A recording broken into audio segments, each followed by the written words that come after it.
And we're back for our halftime show while the teams get ready for game number 2. 100 Thieves, though, coming out slapping in game 1. And honestly, I mean, going into the game, beatdown, our narrative was the top half of the map, top half of the map, top half of the map. Bottom half actually played a pretty big role in how the Thieves were able to get ahead. Yeah, I was like, well, bottom half on Thieves' side, right? Yes, Yeah. I mean, exactly. we had the interesting bot lane matchup with the Samira and Nautilus. You don't see a lot of that often. So I was really cool in Champ Select where I was like, okay, I like that. And then it didn't work in like any way, shape, or form. And then I'm like, okay, well, that kind of sucks. And yeah, a lot of it is the bot lane performance. I mean, we hype up Unforgiven as well for good reason. LEC level player, high level LEC player, and he's here in North America, you know? So it's good that we see these performances, and it is cool because, I mean, like, it's really hyped that we have a player like that in this region. It's tough when you're coming in with this level of, expectation as a player in the challenger scene, because if you perform well like that, it's, oh, well, that's what you should be doing. And then if you don't perform well, there's a lot of criticism that sometimes gets levied towards you. So, I mean, it's cool that Unforgiven's able to step up and do this level of performance. But speaking of criticism, we're going to get right into our halftime show here, because I think that's a natural transition. We're going to play a game called Based or Misplaced. Yes, Twitch chat, I see you. I know what you're talking about, and I have been cataloging some of the wilder takes that were said in Twitch chat. Maybe not the wildest. I did have to scale a couple of them back, but we still, I think, probably pushing the envelope a little bit here. So, it's simple game. I'm going to show you one of the takes that was in Twitch chat, and then both of you have to say whether it was based or misplaced, and then give your reasoning why. Simple Can we enough? just say based for everything? You can. I mean, you could. I can't stop you physically. you But can. I would recommend that you actually take some time. Let's take a look at the first one. Take number 1. This one's definitely coming in a little softer, even if I don't understand what it means exactly. Sven Skaren's real name is Doggy D. Johnson. I'm going to does that guess mean? they're trying I to... did Google this ahead of time. I do not think this is inappropriate. I'm pretty from my sure- understanding. I'm pretty sure this is like, you know how people say like, oh, he's got that dog in him. Right? And I feel like that's that what was the my chatter's interpretation going too. for. However, So, based or misplaced? misplaced. I don't know what it means, so, or. Well, let's just... What? That's not... Well, you know no, what? the reason why I actually have good reasoning, because Okay. I don't know whether it's based or misplaced, because it just doesn't make sense to me. So it's an or, because it just doesn't make sense.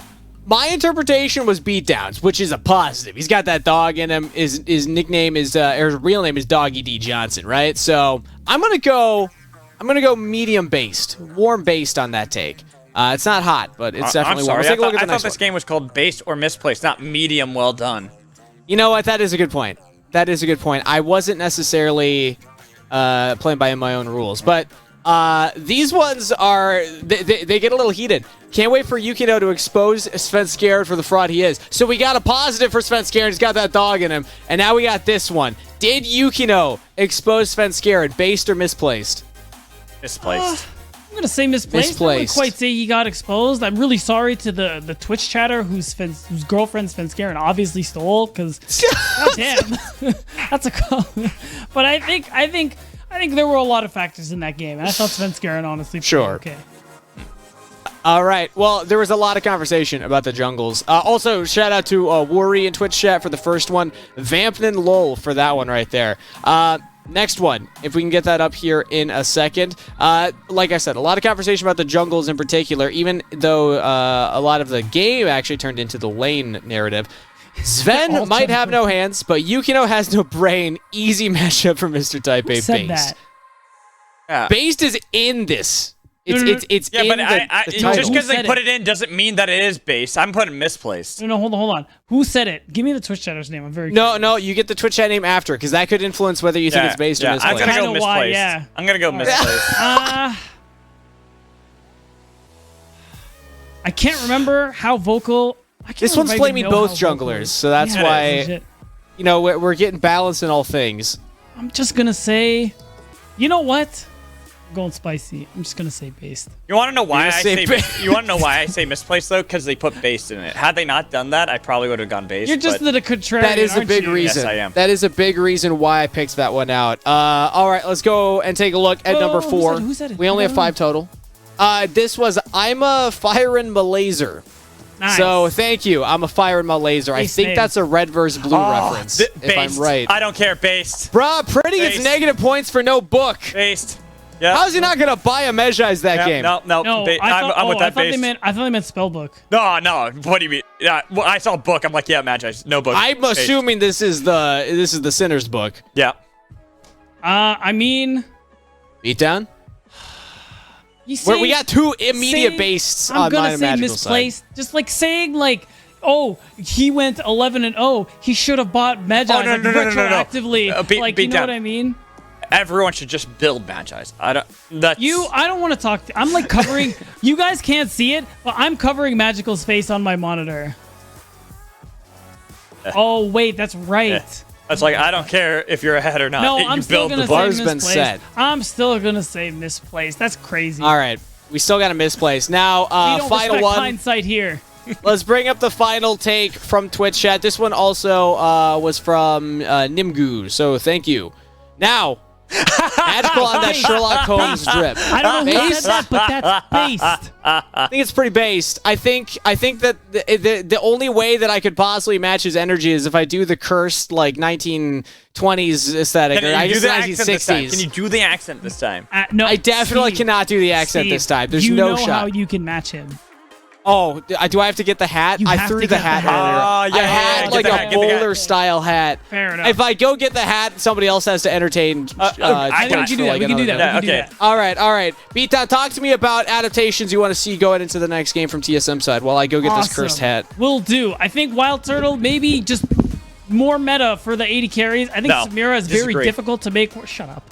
I think Samira is very difficult to make work unless you're very committed to the all-in. And I think in a lot of those fights, Wild Turtle wasn't really committing, going all in, and that's how the champion works. You need to get into that melee range to use the Inferno trigger, and I didn't see that go off very many times when they were in a decent game state, and then it only got worse from there. So maybe standard stuff. All right, we're in. Yes. This is the most cursed thing somehow that we've done all day in a day full of cursed things. Now I got to get back. I should have been thinking about the accent before it. Now, so if you're Sherlock Holmes, am I Watson? Does that make me Watson here? I guess. I'm just All a right, bystander. I love it. Yeah, Elementary. No, that's what Sherlock Holmes says. What does Elementary, Watson my say? dear Watson. Watson probably Hey! asks I'm Sherlock walking here. questions so that the audience can know his thought process. I don't know how to do a 1920s accent. I think that's the one thing that we've You just do a determined British from this accent. It's the entire same bit. thing. British accent, bro. A British accent? Never Oh, mind. I guess don't I could do a try and British do that. accent. I take it back. Stop. Take it back. Stop. Rewind. Yeah. Undo. Oh no, our producers are definitely gonna fire me after that one. All right, well, let us know who you think is winning. Obviously, Twitch chat's already getting going on it right now. It's leaning 100 Thieves Challengers way right now. But final thoughts from you, Magical. Is this gonna be the 2-0 for 100 Thieves here? Yeah, I don't like 2-0s. I like 1-1s, so I gotta lean to the 1-1, especially for Rock's sake. Let's go. All right, 1-1 beatdown. I think I know where you're leaning based on the meme that you already shared with me in case the series goes the way that you are expecting. Shared that in confidence. Hey, now it's going to be Bayer when he actually tweeted out That's later true. on, though. Yeah, if it happens, yeah. All right, we are ready for pick and ban, though, so enough wasting time on our end. I got to say, cheerio, mates, and Godspeed. Oh, that hurt my brain. Is it too late to quit? Can I Psychic leave? damage right there. Oh man. All right, but let's talk about this game. Let's look at this, and Okay. It's hard for me to ever go like, oh, I think this team's gonna win because champions, like that's such a big part of it. And as we dive into this one, remaining on the same sides, both teams, blue 400, red for TSM. Renekton first ban, Caitlyn second ban, Maokai third ban. So far, everything is locked standard from what we saw last game. Yeah, I mean, if you're on 100 Thieves side, you're not going to change anything. Things went pretty well for you, both, I think, in draft, even though TSM had a lot of ways to play things out, and in game as well. I mean, maybe we'll see a a switch up later to get rid of the Kassadin, because there are other worlds where that ends up going nightmare mode on your team. But for the moment, I think that things are going to be generally what we can generally a lot like game 1. I mean, seriously, because all the bans are the exact same for both teams. Not seeing any variation changed up. I was surprised because I thought TSM might actually look to take away that Zeri from Unforgiven with how he played it, but they let that through. And here, it could go for the Salty Red back if they want to try that Samira yet again. But I feel like Varus is still the one that is open that they could go for. Yeah, I think that's the one, Magical. And we'll see whether or not TSM agree, because I think overall, maybe something that offers you a little more range. Okay, Xayah actually is pretty nice. Okay. Xayah, changes haven't come through, so she's not like insanely S-tier crazy good yet. But I mean, at this point, still in a good spot. Champion with a lot of safety, and with how much dive especially existed in the jungle in particular, with champs like Vi and Wukong coming through here. I mean, having that Feather Storm is a pretty useful tool. All right, looking like we're going to have the same bot lane, 400 Thieves. Zeri and Yuumi. I would like to see something different out of Destiny, just because, you know, Yuumi, Lulu I find far more interesting personally, just because I feel like there's more mechanics, but that's a whole other thing. We're not going to have to worry about her soon. But looking at what's going to be the second pick, Wukong is the one that I would expect for Yukino. Exact same 3 picks on blue. Yeah, I mean, if it ain't broke, don't fix it. And it's looking like Nautilus is what Rox is comfortable with running into that next one. And here's where I think, besides the Xayah, the draft is going to change up a little bit here, Magical. Because, I mean, Rise going away, it makes sense. I'm wondering if 100 Thieves take away the... Sante? The Kassadin. Kassadin, oh. From Doxa. Because I think that's a pick that it's a little dangerous if the early game doesn't go your way, that you just start scaling up really hard, especially because you might not be able to as easily take advantage of the bottom lane like they did in game 1. So it makes sense. They get rid of it, just remove some of those scaling options, and on Pretty's end, you got to imagine that he's just going to lock in the Leah once more. Right, unless it gets banned here, opting not to ban Fiora instead, which is definitely something that we could see, but instead, it's going to be Fiora. Same bans by TSM. Yeah, I mean, yeah, you do. Respect. You got to give respect over there. But that Talia pick is still something you also have to respect. So I'm looking at Doxa and what he wants to play here and see if it's going to be something a little bit more standard, and not like Kassadin, it's not standard right now, but maybe try to go back to like a Syndra to try to get wave clear against what we expect to be Purdy's Talia. Yeah, we could very well see a Syndra. I think it's probably going to be a mid. It'll probably be a topic, actually, because Kasante is still available here. And you're going to get Doxa that opportunity to last pick once more. On 100 Thieves end, I wonder what they're going for here. Going to be the same thing. Running back the top lane matchup, I think, is exciting because Sniper played that one really well, all things considered. It's just what is Purdy going to have here. I mean, still like the Darius, though. I do too, but I like the Darius a little less here. It's not as good as the previous game. Yeah, it's not as good as the previous game, but it still be fun to see. But that's a Syndra picked up by Pretty instead, not going for the classic Talia that we've been seeing a lot, especially in his highlight reels, where it's always those Talias. And Sniper has to now pick what he wants to play up against Kasante. Of course, that is still something that you can go for, but against Xayah, doesn't have nearly as good of priority against it because Featherstorm always can counteract that as well, make it difficult for you to get on top. So they decide to go for what Sniper played a ton of last year in Gwen. Also played it last week. Actually got the better of this matchup as well as Gwen into Kasante. So, and this one makes a lot of sense here. It's probably going to be similar to what happened last time as well. If Sniper can play things as well as he has been overall, I think Gwen is another pretty good answer just because of the true damage and that consistent DPS you can put out into something like the Kasante. But I'm oohing with you, Magical, because it's the Akali for Doxa in the mid lane. Doxa diff. I'm excited about that. All right. Talk to me, like, for people who are new to Doxa. You've been casting Doxa for a while, so have I, but I want you to really explain to the viewers why everyone is so hyped on Doxa. Because Doxa, I believe it was 2021, won CLOL, which is Riot's collegiate tournament and everything like that. Won it with Winthrop. We kind of worried that he was a player who was falling off a little bit, but then early last year in spring Proving Grounds qualifiers, he just turned it back up again, ended up joining EGP, and even though They had issues towards the end of the summer. I think Doxa as a player, a lot of us were very excited about in general because we thought he had potential and we hoped he would get a chance at this level. So not only is he getting it this year with this new format, but he's getting to be on a challenger team as well. It was a last second choice because they had triple and they ended up releasing him and needed a replacement mid laner. So this ends up being a really good chance for Doxa, especially because like talking to him, he's mentioned how it was a difficult adjustment for him, but he's so happy for the opportunity and wants to make full use of it, become as best as he can, prove he can be the best he can. We'll see if he can do so in this matchup. Pretty not on Tilia. Instead, on Syndra, something else that he's also performed highly well at a competitive stage on.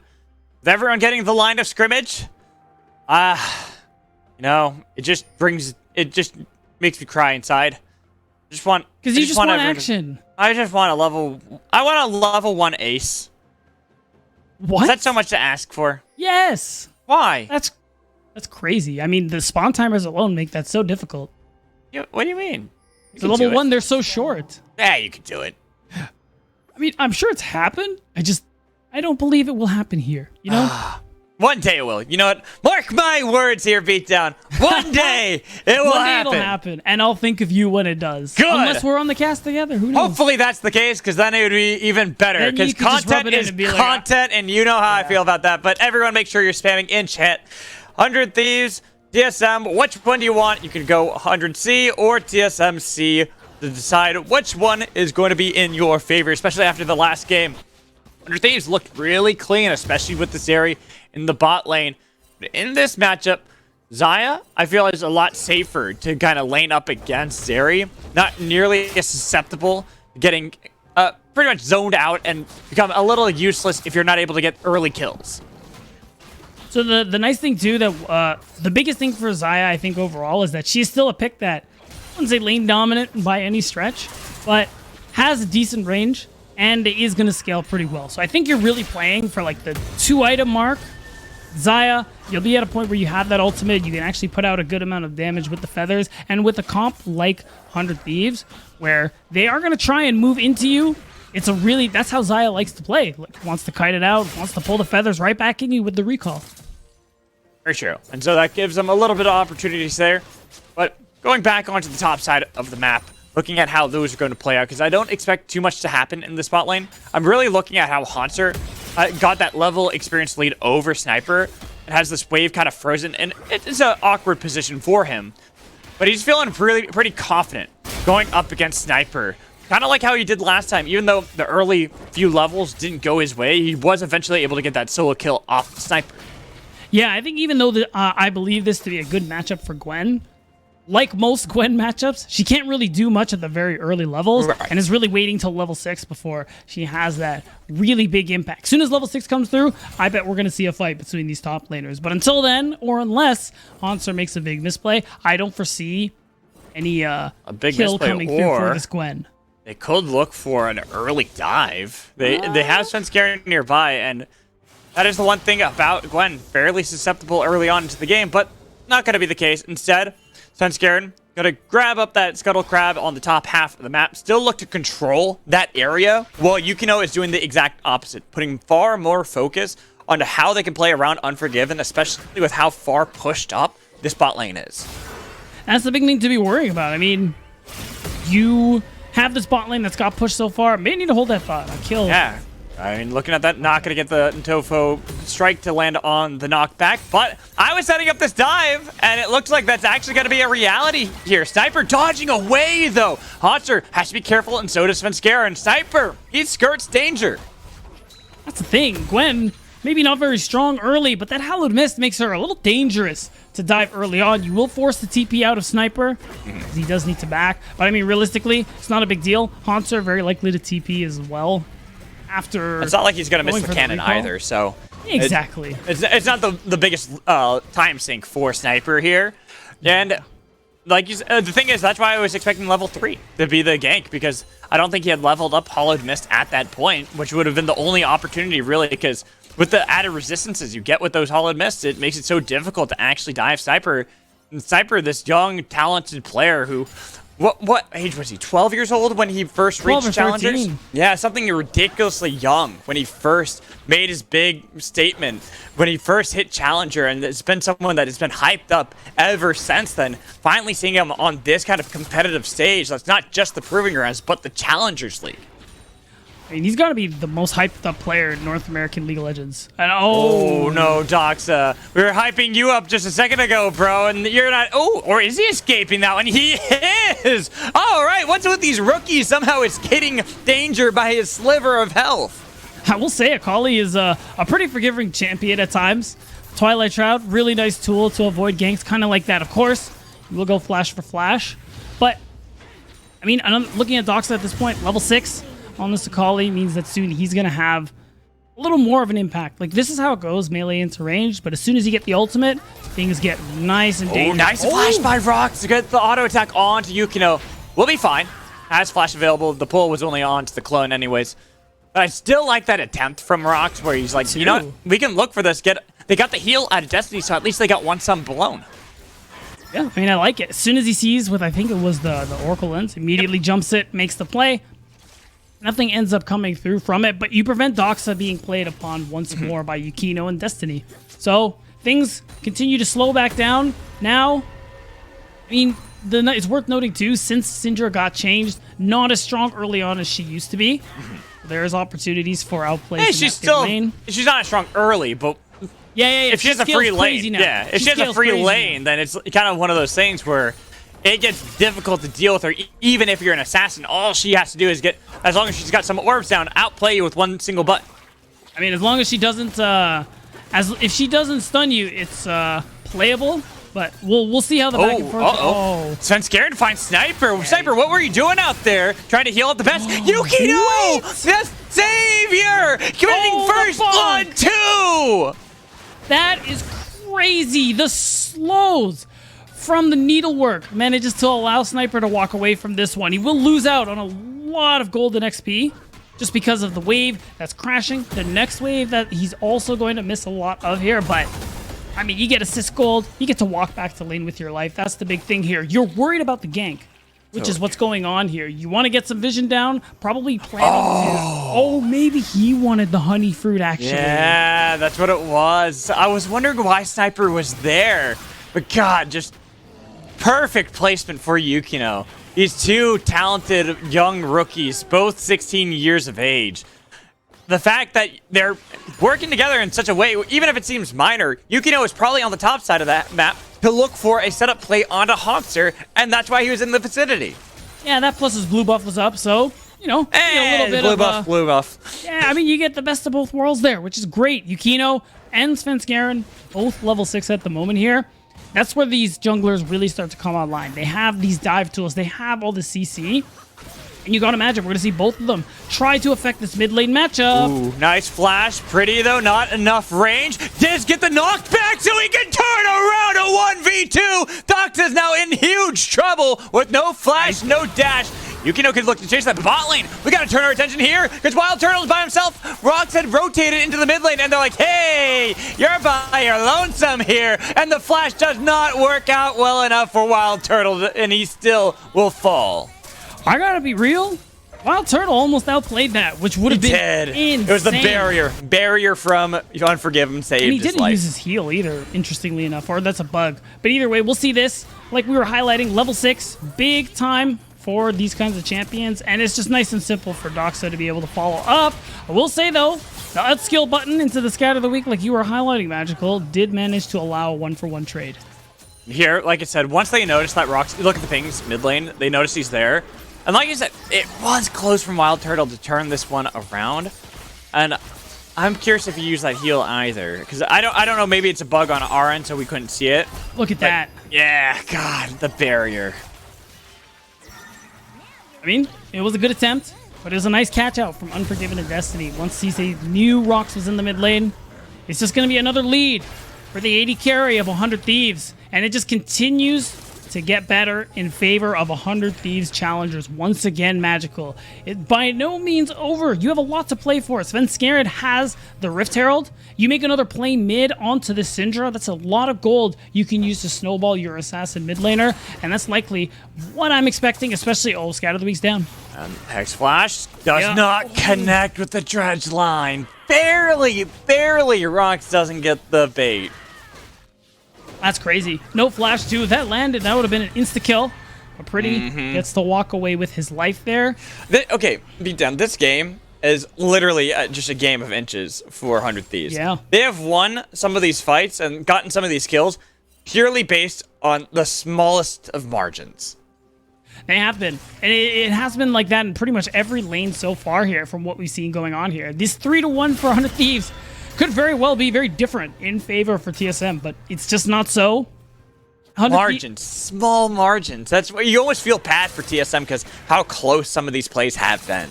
Yeah, and speaking of close, TSM, Sven Skaren close to potentially making a play onto Pretty, but realistically, it's that move to get Doxa out of the lane so you can dive bot side. But look at Yukino, he's around as well. Oh, and unfortunately, the blast cone sent Sven Skaren the wrong way, so now they know what the play is being attempted here. So with the final chapter blown, getting the root onto Dox, they try to turn, he dodges out of there, gets the kill onto Yukino, but look at Sniper damage. They have to sacrifice jungle for jungle. Wow, so they managed to get something out of this play. I'm pretty sure they can't actually collapse Wild Turtle. Yeah. And Doxa managing to get out is a big deal as well. So you go one for one. The fact it's 1 for 1, yeah, that's the crazy thing about that play. Again, a game of margins between the two squads. And the 2 kills are on this Akali, Magical. We talked about Assassins bypassing front line, getting on top of somebody like Unforgiven.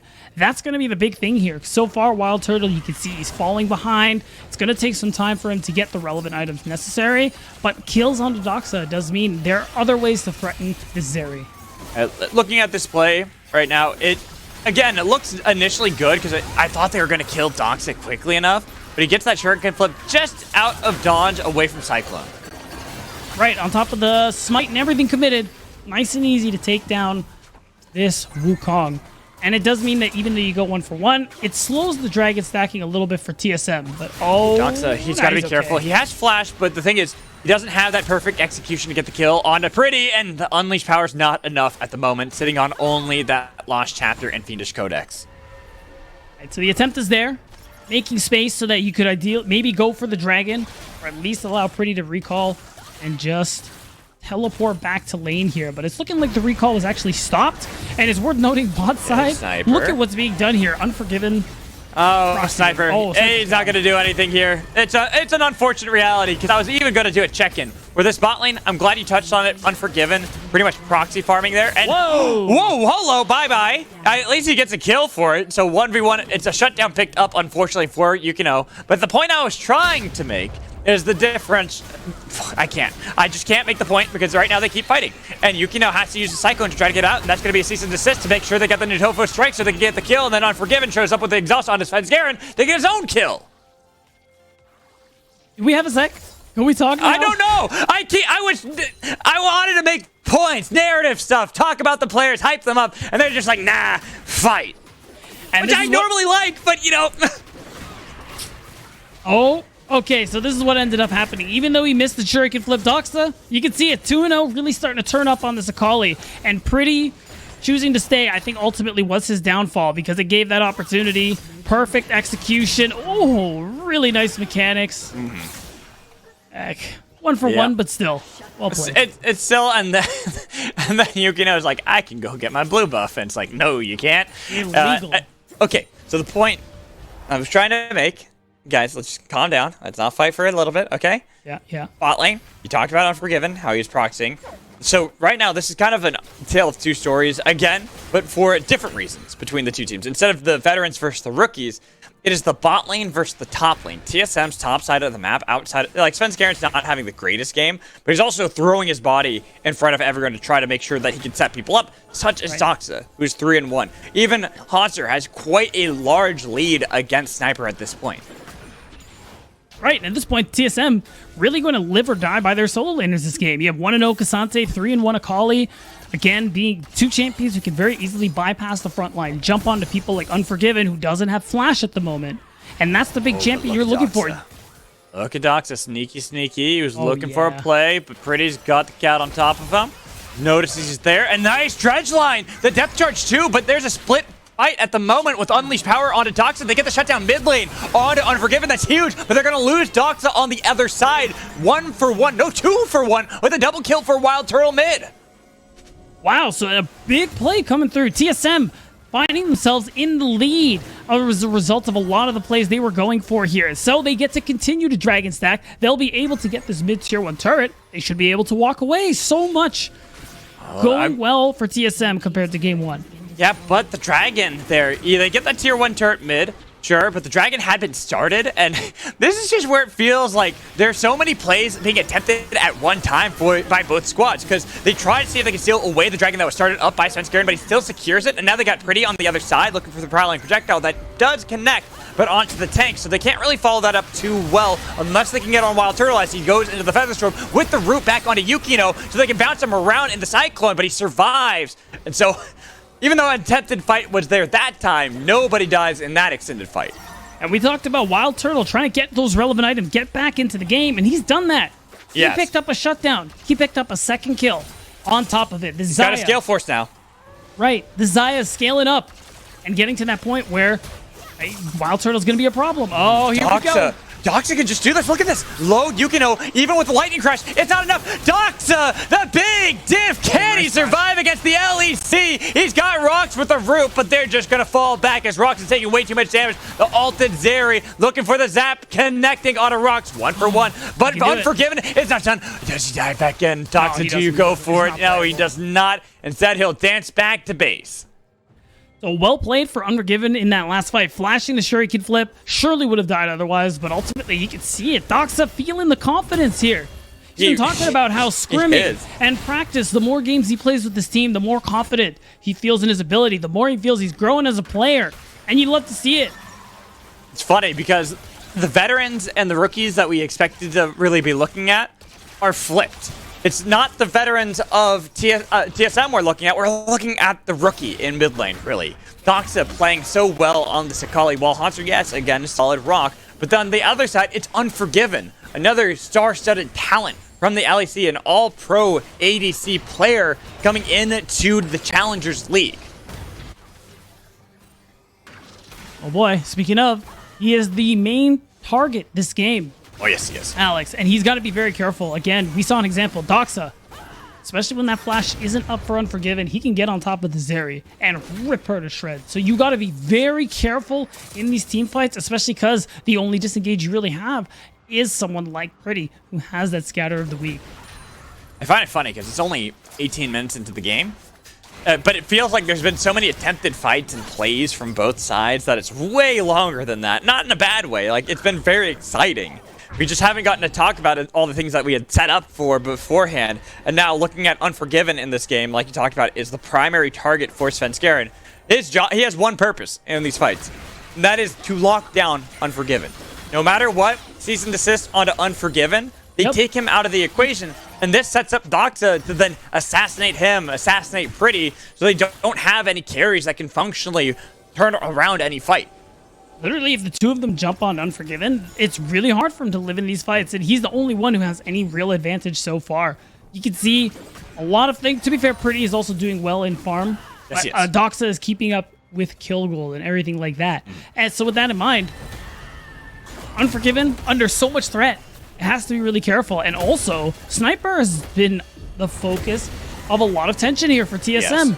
They've been trying to make sure this Gwen doesn't have a fun time, can't scale up into the game. Here. Everybody's here. You want to make sure that Gwen can get later into the game, as you were talking about, how scary of a threat she is once she hits 2 items. Well, she's only on the 1 at the moment with Riftmaker. She needs to get that second item to feel that powerful lane phase and team fight capabilities that we've seen in the past from her. Right, speaking of team fights. Sniper dodged away, so same with Yukino. They're not going to get a third crash off that. Yeah, okay. It will stop the third crash that could have potentially happened. But there's a lot that had been gained by TSM in that play. And going back to highlighting a lot of these players and saying how they're able to function, I got to give a lot of credit over to the mechanics that we're seeing on display from Wild Turtle, especially. Like, he's been a player that we haven't really seen the highest of highs so far in Challengers, but this game, we saw him almost turn around a 1v2. Now he's gotten those 2 kills. He's just slightly behind Unforgiven in a lane that looked like it was going to be all doom and gloom initially. He's keeping pace. That's the thing to be happy about. And you can see top jungle for TSM is ahead because of all the attention being placed there for Hanser, and it's showing because Sniper very much decelerated, very much not at the place you want the Gwen to be here at this point. You want that 2-item mark, that Void Staff, going to be a big help here. But right now, with that 100 Thieves, they have to make a play for this dragon. Even though it's Cloud Soul, it's still Soul's a soul, damn it. Buff. Soul is a soul. Real. It is a very powerful buff still. And it's not something you want to allow TSM to get. So Soul Point would be a way for 100 Thieves to slow the game down. You got to be careful, even with that little bit of damage getting rid of the shield from Svenskeren, it wasn't enough. Hanser, that is a... What is this? TP. This is an angle. Oh, and he's knocked down Unforgiven. Oh, with the all-out too. He's completely caught out to dry. He's trying to get back with the lightning crash, but he dies to the killing tree out of Wild Turtle. That's it. While the rest of the team kites back. They've got damage. It's still trade. They've got Cassante and they've got Nautilus. But the fight, the damage, the Doxa diff, baby. He's in the middle of 3, looking for Sniper. Double kill for Doxa. They make it more as they got the triple kill out of him too. Yukino still there. 2v2. Who's gonna outlast who? It looks like both sides don't want to continue the fight, but Yukino can heal up with the help of Yumi. Tries to get towards Doxa, but he's out of there. Wow. Insane fight. Great TP placement there from Hanser to be able to catch out Unforgiven. And what do we keep talking about? He's out of the picture. Fight's over for 100 Thieves. And we just saw the perfect example there. Look at the minimap. Look at this Cassante. Unforgiven. Dead to rights. Commits everything he had in the tank to try and live. And him and his teammate could not make it happen. It was a valiant effort, but you lose your Zeri, and that's it. What a play from Hunt. Immaculate flank that I just didn't think would ever work. And you also have to give some props over to 100 Thieves with how they battled after the fight to make it so that it was relatively even, because despite getting a 4-man route, Wild Turtle had been chunked out so heavily by Unforgiven, it allowed Yukino and Destiny to force off this attempted play on the Cloud Dragon, so we couldn't see TSM get themselves within Soul Point. Well, now TSM very well might reach that Soul Point as 100 Thieves are trying to contest them. Keep an eye on this Cassante. Keep an eye on the Akali, who's going for a flank. Oh, no, not again, not again, not again. Unforgiven, nice flash away. He gets pulled up by the Season Assist, getting a lot of damage on Svenskeren, who's by himself. They've left Yukino on the other side because he was able to get so much attention away from the team so they can turn. And Unforgiven, he's survived this entire time unless Doxa can kill him, and he can't because a nice scatter the weak from Pretty. Wow, and what a great call from 100 Thieves. They said, Akali isn't here. We go for the 5v4. And that immediate rush is what won them this fight. It's what got them their gold lead back. And it's what stalled the soul for TSM Challengers. 100 Thieves, they're finding their way back into this. Then you couldn't get Unforgiven twice with a similar play. They attempted to have Wild Turtle look for that flank, but it was a great flash over the wall for Unforgiven to create that distance that meant Svenskeren was completely by himself so they could focus him. There's a ward, so they knew Doxa was here. They knew he was trying to wrap around. So it is a completely intentional call from 100 Thieves to say, hey, get this guy. What's he doing here? Squishing Nautilus on my screen? Not allowed. And by the time Doxa is here, look what's happened. Damage is done. 1 player is down. 2 teammates are down, and Doxa has just joined the fight. Yeah, you can know also how much attention that he got from the 2 carries of Doxa and Wild Turtle. But that damage wasn't worthwhile. A lot of it went onto the clone, so they couldn't actually pick up even a single kill to then look to see if they possibly could turn around to fight.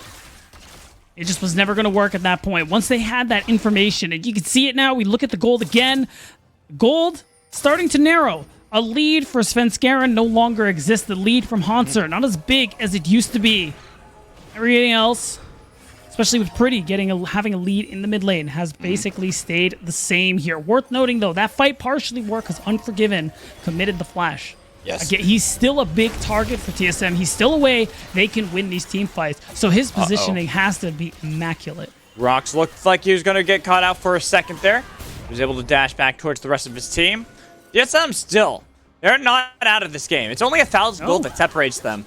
We're one more play, one more pick onto Unforgiven like before, where TSM just claw themselves back the lead. They take Baron and they take control of the map. It is on a knife's edge between these two squads. Really is. TSM still very much in a position to take this game, to take these fights. It's all going to be about the setup. Where they succeeded, it was where Hanser or Doxa were able to get these angles onto key carries, like Unforgiven. And where 100 Thieves win, it just couldn't happen. So that's what you're looking for. Vision setup is going to be the most important thing for both of these teams, for TSM, so you can create these pockets of darkness to attack these carries from, and for 100 Thieves, so you don't have to see, so you can see where these guys are coming from. Yeah, and you can see the vision control that 100 Thieves have put down at the moment. They've got a good size vision score on every single one of their members. Everyone above 20, which is kind of unheard of for some of the carries, because you look on the other side, like Doxa is at 18, 23 for Hanser. It's pretty impressive that every one of them are working together to deny those flank opportunities out of TSM Challenger. The vision, it's just that important, Magical. It's crucial for both of these teams here. So I'm also looking at Svenskeren and Rox to keep it up in terms of trying to create these pockets I've been talking about. And oh my gosh, Sniper? Okay. It looked dicey for a second, but it's also difficult to kill Sniper at this point. He's got that second item completed. This is what we wanted. That's the power spike.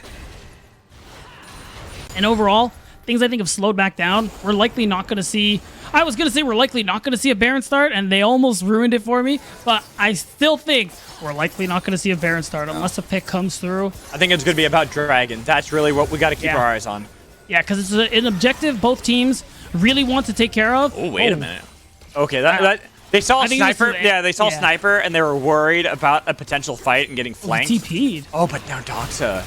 He is in a bad spot. That's the jump on, and he gets a lot of damage on Pretty. He tries to kill him, but he can't! Sniper! Sniper snipes down the sniped on Doxa.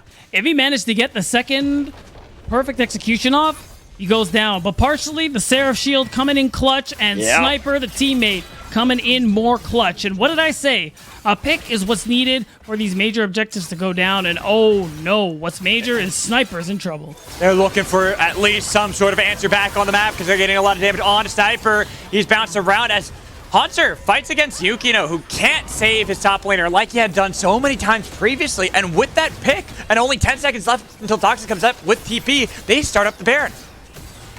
Wow, they're going to go ahead and pull this one. I mean, Doxa has teleport. He's going to be back on the map in a few seconds. It's hard for Unforgiven to do anything about it. Yeah, like they have to walk in. A lot of damage comes through. There is a chance. A big scatter of the week is what Pretty needs to land. They're pulling back off at 25% health. Rox takes a lot of damage. Cease and desist into the back line. Looking for Unforgiven, but he's still alive. He's trying to get the damage. Doxa shows up. They got him. They took down the raid boss, but they've got to kill the others. Doxa his whole time, taking down names and writing them in the death note. That is a victory for TSM. And a much-needed victory here. And you saw the angle. It was all a bait. It was all a trap. Magical. Svenskeren wanted one thing, and it was Unforgiven. Both summoners down, and they still took down the Zerion. Oh, Pretty. Oh. He does get one. The execute goes good, and he actually stalls the Baron. He might even look for more by himself. 1v3. Pretty keeps the game going. No Baron for either squad. That's a big deal, that he manages to get a kill and slow things down. And we just keep seeing it back and forth, Alex. The fact that these fights are decided by whether or not TSM can get on top of Unforgiven creates that tension. Like, are they going to be able to do it in all these fights? And that last attempt was a beautiful one. They keep finding ways to get on top of this 80 carry, and they keep finding ways to get him out of the fight. The big thing, like, if we can take a look at that replay, too, is that even with Unforgiven dying, he still gets a kill on the way out. He still makes sure that he is not going down without a fight. True. He's not going to be the only one in the grave.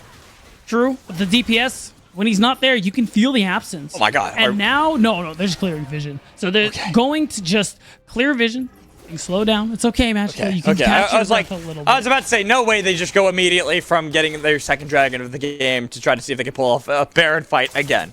That would be kind of cool. And I mean, Yeah, realistically, though, it's, I think, very difficult for 100 Thieves to start the Baron off when there's 5v5 on the map. Because, again, Unforgiven, big target. And, oh, wait a minute. Yukino trying to get a lot of attention, and he's doing such a great job. Oh my Yukino, God! you think you pick him out, but the 16-year-old from Evil Genius's Prodigies make sure that they turn the fight around every single time. Not just that, Pretty. Big player for IMT last year during Proving Grounds makes the big stun to set it all up here, Magical, and it will be Baron secured for one of these teams, and it's 100 Thieves Challengers. Finally, the Baron falling just shy of that 30-minute mark. And with the gold now starting to balloon, 400 challengers, we can see where it's allocated. And Pretty, the one who had a great scout of the week after following up Yukino Cyclone, is the benefactor of it all. And now you can see what the gold has become for the side of 100 Thieves. And just like that, this much like in game one, but a lot slower this time, the delicate balance between these two teams has tipped in favor of 100 Thieves Challenger. You can see it. It's true in every lane, except top. There's a slight favor in gold for Haunter, but you can see it now. A play coming through here. Doxa and Rox, yeah, they have to walk the long way. We've gotten to this point with Syndra too. You talked about it way earlier on in the game with how her early game isn't as good as it used to be, but her late game, I'm actually pretty sure that's fully stacked Syndra. All the Syndra bucks have been cashed in, and she's got everything that is needed to upgrade.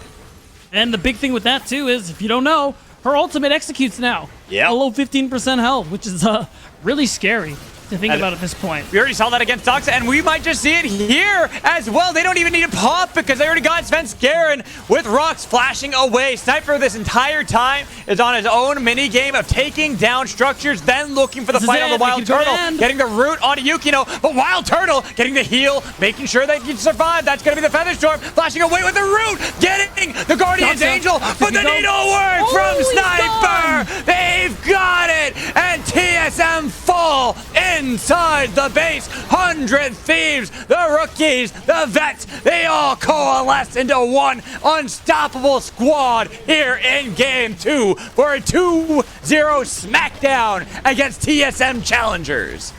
TSM were looking good at the start of both games, Magical, but 100 Thieves, too much power in each of these lanes, too clean in these team fights, and Svenskeren, one last defense, maybe. Maybe right now with all these super Baron up minions, they're looking for Unforgiven on the other side, but look at how little damage Svenskeren does to him. The lightning crash crashes inside of the base twice onto TSM, and it was only a matter of time. They can pad the KDAs, they can wait it all out, but everyone's spawning up from TSM. 2v4, the knockback in, gets the shutdown onto Pretty. Hey, maybe I was wrong. Oh my TSM, God, or am I? Unforgiven by himself, gets pulled back in. That's a huge shield, but the TP from Sniper, it's a double kill. It's more. They can get everybody, and 100 Thieves, again, when it looks like they might have just thrown it, still remain in control. They still make it happen, Magical. As Sniper, he's trying to have some fun. He wants one more kill to pad the KDA, but decides, oh, fine. I'll give it to Yukino. Alrighty, there we go. Enough fun here, 100 Thieves. You can dive into the fountain all you want, but just end the game, or will they? They're just padding it. They're like, you know what? We can wait. That's okay. How long does it take a cat to kill a Nexus? That's gonna be the real question. I mean, he demounted, so it's probably not going to happen here. They're just doing a little, they're just having a little bit of fun, Magical. But that's a solid, very strong victory coming through from 100 Thieves. See though, for quite some time, very even back and forth. But once you get to that point where Syndra has gotten fully stacked on her passive as well, not even just the 100 stacks that people talk about being her true power spike, but getting that execute on her ult as well. Zeri on Unforgiven, unstoppable. Yukino doing a perfect job of being the initiating tool to absorb so much attention that his team can just do whatever they want. Yeah, and I mean, real quick, give props to TSM. I think they're playing better than they did last week, and again, they kept things close for some time, especially in that game too. But it's like the individual performances from members of 100 Thieves Challengers on top of the team play is something that is just continuing to show why we expect this team to be a top contender. And when they pull out performances like this, it just feels like we're right.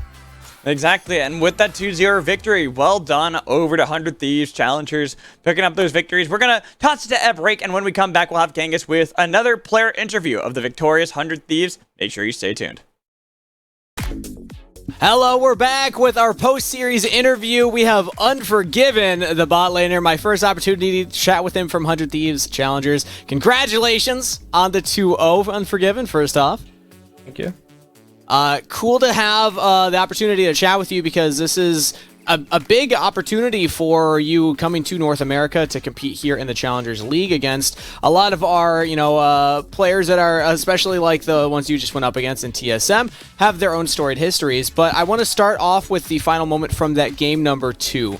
You're pushing into the base. You have your team around you, everybody dies, and now suddenly you're the last one alive, 1v4, and Sniper starts TPing in. Walk me through the team communications. What was it like on voice comms at that moment? I mean, the voice comms are like, we kind of knew we won the game already, so we did a bit for fun. And me and Pretty, we know basically we can outplay them and just win the game. I'm happy that you mentioned Pretty in particular because that's a player that we've had our eyes on for a long time at the academy level here, the semi-pro level, and have been rooting for going towards LCS opportunities. Did you ever get a chance to play with or against Pretty back? Because I know that the two of you were playing in the developmental league in Europe around the same time.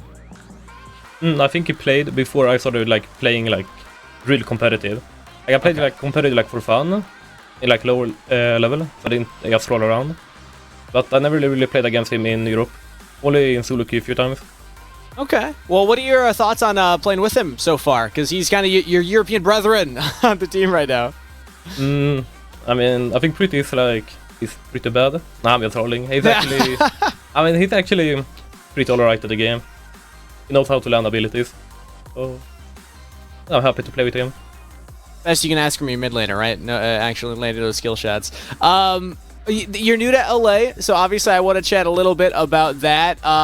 First off, how long was your moving process? When did you first get to LA? I think I got to LA like around a week ago.